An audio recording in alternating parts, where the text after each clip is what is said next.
दूध तापायला ठेवलं होतं आणि अचानकपणे दूध नासलं. खरं तर दुःख व्हायला पाहिजे, पण मला थोडासा आनंदच होतो. मस्त पनीरची भुर्जी बनवली. कढईमध्ये तेल घेतलं, सगळे खडे मसाले यामध्ये वापरले, 2 बारीक चिरले कांदे घेतले. कांद्यावरती मीठ घालून कांदा चांगला परतून घेतला.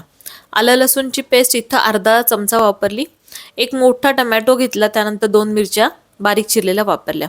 चांगलं परतून घेतल्यानंतर इथं शाही पनीर मसाला होता तो 2 चमचे, लाल तिखट, काश्मीरी मिर्च, हळद, धनेपुडी हे सगळे कोरडे मसाले मस्त परतून घेतले तेल सुटेपर्यंत.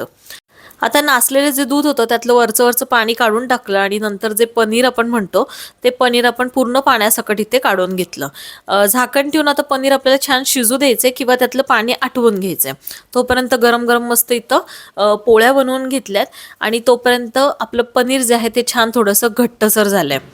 त्यानंतर आपण सगळ्यात छोटी बारीक चिरलेली कोथिंबीर, कसुरी मेथी हातावर चोळून घातली आहे. गरम मसाला मी इथं अर्धा चमचा वापरलाय आणि दुधावरची साय जी असते ती 1 ते 2 चमचे इथं घातली आहे.